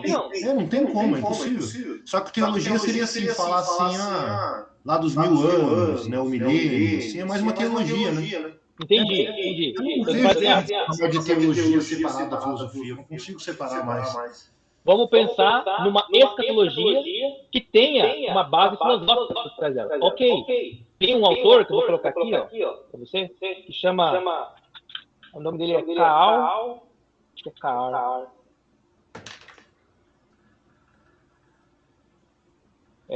Não lembro. Aqui. Karl Bracken. Karl Bracken tem uma obra chamada Dogmática Cristã. Aí nessa obra, o Karl Bracken é um cara moderno, né? É um cara assim, não sei se está vivo ainda, né? Mas ele é bem recente. E aí ele escreve uma teologia sistemática com todos os temas, né? Doutrina de Deus, né? Doutrina de salvação, doutrina de Cristo e tal. Mas ele escreve isso com base na filosofia, nos conhecimentos da filosofia que nós temos hoje. E aí, na parte de escatologia, eu gosto mais dele. Né? Na parte de escatologia, ele vai descrever não apenas as escatologias tradicionais, né, do tipo pré-milenismo, amilenismo, né, pós-milenismo, mas ele também discute a escatologia marxista, escatologia existencialista, escatologia materialista, saca? Então, assim, ele pega filosofias modernas e investiga o que essas filosofias modernas dizem sobre escatologia. O que faz com que a obra dele seja extremamente moderna e tenha um diálogo muito próximo com a filosofia. Muito próximo. Era o livro que eu usava na época que eu dava aula de teologia, né? Lá na faculdade, né? E assim, me agradava muito justamente porque eu estava conversando com problemas, circunstâncias do momento, né? De agora, né? Que a gente vive agora. Então, eu acho que é alguma coisa para você também poder direcionar para comprar, né? Dar uma lida aí, pelo menos na parte de escatologia, né? É o volume 2 dele, né? Aí você vai gostar talvez de alguma coisa nesse sentido, né? O Tomás de Aquino, a gente confia nele, sabe, Thiago? A gente confia nele bem confiado. Por quê? Porque a gente sabe que ele não está tentando enganar a gente, né? Ele não está tentando construir narrativa. Mas o Tomás de Aquino, ele é católico. Portanto, há momentos em que você vai olhar para aquilo e falar, ou eu acredito nisso e viro católico, ou eu discordo do Tomás de Aquino. Né? E muita gente, ao ler Tomás de Aquino, acaba virando católico mesmo, né? Tanto ateu como crente, né? Por quê? Porque o cara é muito sedutor, ele escreve muito bem, ele é muito, assim, perspicaz, né? Ele é muito minucioso, né? E é difícil você debater com o cara, né? Mas é isso, Thiago. Eu acho que a questão é assim. Eu vou te contar a experiência própria, né? Eu já fiz filosofia, já fiz ciências sociais, já fiz história, fiz mestrado em antropologia, sabe? Estive na universidade a vida toda. E nada, em nenhum momento, eu tive a minha fé sequer arranhada por nada. Por que não? Porque eu entendi, de alguma forma, eu não sei como que eu fiz isso, que a minha fé é uma coisa, a minha produção mental é outra, né? E que eu poderia raciocinar a partir de categorias que não são cristãs, sem que essas categorias elas penetrassem no meu coração e guiassem a minha vida moral. Você pergunta, como é que você fez isso? Eu falo, eu não sei, não foi intenção minha, né? Aconteceu apenas, né? Por isso, eu tenho muita desconfiança quando eu vejo alguém falando, olha, eu fui lá na faculdade, aprendi umas coisas e aí eu desviei da fé. Eu fico pensando assim, eu não consigo entender, sabe? A única hipótese que eu tenho é que essa pessoa não tinha fé nenhuma. Porque eu não consigo ver como uma discussão em que eu defendo o ateísmo pode fazer com que eu acredite numa coisa que eu estou defendendo. Eu posso defender o ateísmo para qualquer pessoa. Basta pegar as coisas que o cara ateu falou e repetir elas. E isso não quer dizer que eu concorde com elas. Eu posso falar, tem sentido o que você está falando, mas não concordo por outras razões que estão de fora o íntimo, né? Então é isso que eu quero dizer, né? Assim, aqui fica o testemunho, né?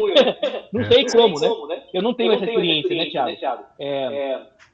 Na minha época de igreja, não sei se na sua época também, né? Os pastores falavam, olha, não vai fazer teologia, que vai perder a fé, né? Não vai fazer filosofia, vai perder a fé, né? Não vai, cuidado, né, com a faculdade, né, tal. E eu nunca consegui ter, nem próximo, né, uma experiência de dúvida e de crise de fé, como esses caras falavam que eu ia ter. Isso aí parafraseia, né, usando os aulas de hoje, a Idade Média. O controle, né? É controlar a informação, né? Então eu acho assim, que se você expõe seus filhos, né, expõe as pessoas próximas de você o mais cedo possível a essas ideias e já demonstra para elas, né, um caráter prático, né, de vida espiritual, eu acho que não tem o que temer. Quem tem medo? E se você tem medo do saber, cara, se seu filho fizer medicina, ele vai desviar. Se seu filho fizer biologia, ele vai desviar. Se seu filho fizer letras, ele vai desviar. Qualquer coisa ele vai desviar. Por quê? Porque ele é fraco demais. Assim, a fé é levada por qualquer vento, qualquer brisa. Bom, só terminar essa parte da frente aqui já concluindo, né? Porque já são 3 horas. Bom, então, Averroes, então, como eu disse antes, ele argumenta que a filosofia não pode contradizer as revelações do Islã. Né? Porque são 2 métodos diferentes de alcançar a verdade. Frase do Averroes: a verdade não pode contradizer a verdade. A única verdade que existe é a filosofia. É a verdade da razão. Tiago, né? Aí fala assim, você acredita na teoria da evolução das espécies ou acredita no Gênesis? No Gênesis. No Gênesis. Então você acha que o mundo tem 6.000 anos de existência? Então, eu não vejo aquele um dia como... Eu analiso que Deus criou o homem no 6º dia, né, o homem. Só que do 1 ao 5º, eu não sei quantos milhões de anos tem. Você percebeu que você acabou de fazer? Sim. Uma leitura alegórica do texto? Sim, alegórica mesmo, porque essa parte para mim é alegórica. Até Nicodemos fala que ele considera sendo um dia de 24 horas, mas ele não sabe explicar por quê. Tá vendo? Difícil. Então você faz uma leitura alegórica dizendo assim, ó, não combina com aquilo que a gente sabe hoje a Terra ter 6.000 anos. Não combina. Né? A gente tem fóssil de dinossauro aí de milhões de anos.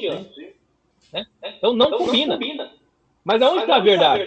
Na ciência que investiga ou no texto da revelação? O que o Averroes diria? Ele diria assim, a verdade está nos dois. Na ciência, enquanto um dado objetivo, na revelação, enquanto um dado alegórico. Isso que você acabou de fazer, Thiago, é o que Averroes propunha fazer. Fala assim, ó, quando a coisa fizer sentido filosófico, ela é verdadeira. Na Bíblia, né? No Corão. Quando a coisa não fizer sentido filosófico, ela é alegórica. Ela não é mentirosa, ela é alegórica. Ela quer dizer outra coisa e nós temos que, por meio da razão, dar o significado alegórico daquilo. Aí você falou, do 1 ao 5º pode ser milhões de anos. Ou seja, é a sua reflexão com base na filosofia da ciência, que diz que, por meio do método científico, a gente descobre que o mundo tem tantos milhões de anos. Ficou entendível isso? Ficou claro. Até eu perguntar para ti, porque às vezes o número, o certo era não ser nunca alegórico. Mas a gente vê o que mais transforma a alegoria são números.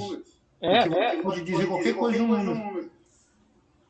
Você pode falar que os 400 anos de escravidão é literal. Agora, os 1.000 anos tem gente que diz que é literal, tem gente que não é. Um dia de criação não vale um dia, vale quanto? Então, olha como é difícil. Sim. Eu expliquei isso com meus filhos ontem, só que eu falei esses 2 tipos de pensamento. Ou pode ser, até minha esposa falou, mas será que não é os 1.000 anos, um dia, como fosse 1.000 anos? Eu falei as 3 hipóteses.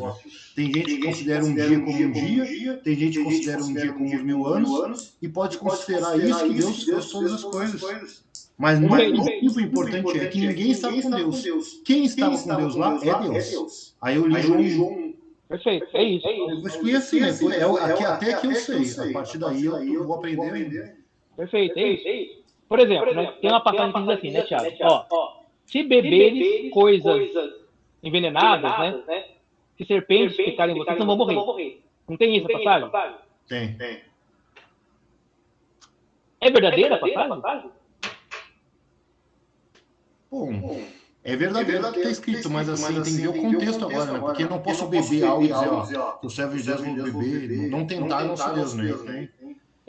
Mas se você tentar, o certo seria você não morrer.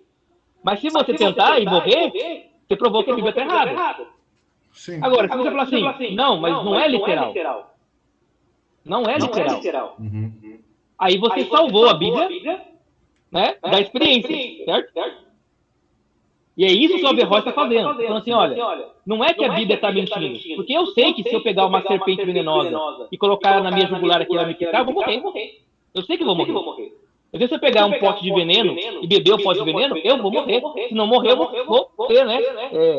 Todo o mal-estar. E tem um pastor que faz isso, né? Tem um pastor que faz isso. Com certeza tem muito, né? Mas Paulo foi picado pela Bíblia e não morreu, né? Então, aconteceu uma vez, outra vez, né? Poderá acontecer, mas de via de regra não vai acontecer, né?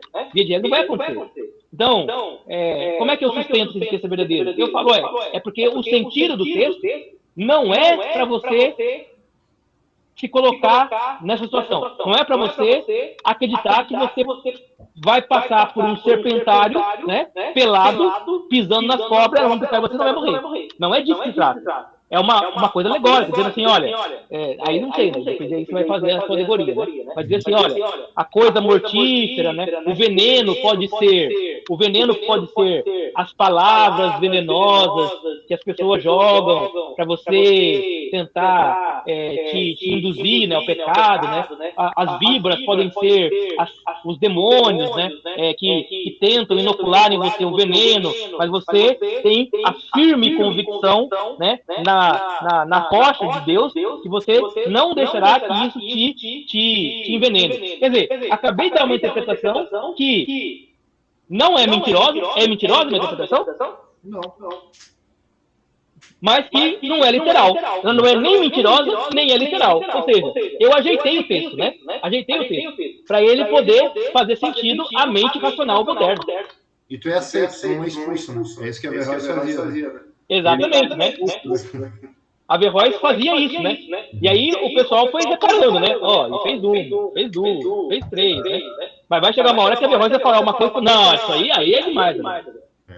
Aí é demais, né? Eu chego pra você e falo assim, Thiago, Deus não é Deus, é deusa, né? É uma mulher, né? Uma mulher feituda, né? Aí fala, não, peraí, agora é muito mais, né? Porque Deus é pai, Deus não é mãe, né? Então, no meu lugar aparece, tá?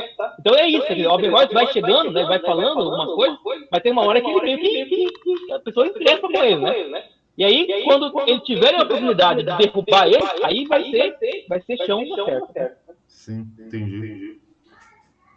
Averroes também argumenta que o Alcorão, olha só, né? Olha só. Averroes argumenta que o Alcorão exige que os muçulmanos estudem filosofia, porque o estudo e a reflexão da natureza aumentariam o conhecimento de uma pessoa sobre o artesão. Olha o artesão aí, né? Para Averroes, Deus não é um Deus criador, porque ele acredita na eternidade do cosmos, né? Então Deus, ele é um com o cosmos e está operando no cosmos por meio de uma coisa que o Averroes vai chamar de inteligência divina. E aí ele vai falar assim, o Averroes, Deus criou o homem. Aí eu já estou concluindo aqui, né? Para a gente poder voltar na próxima. Deus criou o homem com uma capacidade de intelecto para conhecer um monte de coisa. Ele vai chamar isso de intelecto agente. O intelecto divino atua no intelecto agente humano para dar ao homem conhecimento das coisas. Mas o intelecto divino não está no homem propriamente. Ele está na criação como um todo. Tomás de Aquino, quando for escrever contra Averroes, vai discordar nesse ponto dele. Vai falar, não. Né? O intelecto divino, ele é pessoal, é um Deus pessoal, que conversa com o intelecto humano e age sobre o intelecto humano, pessoalmente. Enquanto que para o Averroes, o intelecto divino é a própria natureza, é a própria criação. Então, é como se Averroes estivesse dizendo, olha, para chegar até Deus, basta que a gente estude a própria natureza. Porque conhecendo a natureza, eu conhecerei Deus. Nesse sentido, Averroes está dizendo, a revelação não é importante. O que é importante é a razão e o estudo. somos nós que vamos alcançar Deus por meio do esforço humano. O Tomás de Aquino vai falar assim, impossível, Averroes.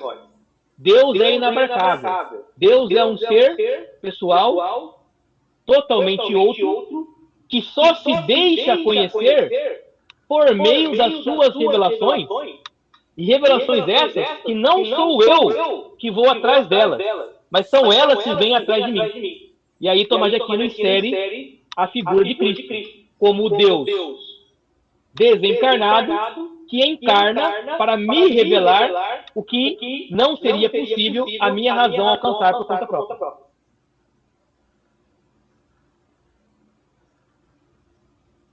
Tranquilo, Thiago? Então, Pedro, foi o que eu te falei. Por exemplo, assim, eu vou entregar agora para um amigo meu que só vai na igreja e faz teologia. A Suma de Tomás de Aquino não vai entender nada. Ele não vai entender nada, ele vai desistir de ler. Eu só entendo Tomás de Aquino por causa das nossas aulas. Se eu não estivesse fazendo aula, eu não ia entender, porque o que tu falou agora, eu li Tomás de Aquino, acabei de ler esse ontem. É isso que ele fala, mas ele fala até dos exemplares, né? Ele fala que o homem é feito do não-homem. Isso. Ele explica isso. E se eu não tivesse tendo aula de filosofia, eu não ia entender. Isso, perfeito. Aí, Tomás de Aquino escreve: para ser entendido por outros cristãos, num ambiente escolástico, onde todo mundo domina Platão e todo mundo está dominando Aristóteles. Sim. Aí eu dou Tomás de Aquino para alguém ler hoje. Essa pessoa nem cristã é, e se é meia boca, não domina nada de platonismo, não domina nada de aristotelismo. Como que ela vai entender o cara? Entende? É como você dá, sei lá, né? Você coloca um avião, né, para alguém pilotar, e esse alguém não sabe nem pilotar carro, né? Nem pilotar moto, né? Quer dizer, o cara não sabe nem o que é o quê. Ele fica ali, né? Com aquele monte de coisa na frente dele, ele não sabe nem para onde olhar. Por quê? Porque ele não teve o treinamento para isso. Então, ler filosofia não é só chegar e ler, né? Ler filosofia depende de uma série de pressupostos de construção, né? De repertório, que se você não tem, é o que você falou. Não entende. Você lê, você entende as palavras, né? Entende como elas se articulam em termos frasais, mas você não entende significado nenhum de nada. Que nem minha esposa falou que quando ela ouviu os pastores falar sobre o verbo, né? Sabe o que ela pensava quando jovem? Ela nunca teve coragem de perguntar. Ela achou que o verbo era do português. Pô. O verbo ação, né? O verbo clássico gramatical. Então, por que ela achou isso? Porque, na verdade, nunca o pastor se preocupou em explicar mesmo o que é o logos. Porque se ele explicasse, ninguém ia imaginar que era isso. Então, mas você pergunta se o pastor pensou nisso em algum momento? Então aí tem que ver se ele pensou ou não, né? Quer dizer, essa pergunta foi feita para ele em algum dia? Quando foi feita, ele meditou sobre a pergunta? Se ele meditou, ele chegou a alguma conclusão, buscou saber? E chegou a saber, ele quis explicar? Então tem todo um problema aí, né? Tem um monte de problema. E quando algum pastor fala, ele só dá uma palavra, é o logos. Não fala nem que chega em termos de rema, o logos, a diferença, só pincela, menciona e pega a bronca. E por que ele faz isso? Porque ele não tem repertório filosófico para meditar sobre o assunto. Então ele quer fazer o quê? Eu quero resolver o problema do membro que me perguntou. Eu não posso não dar uma resposta para ele.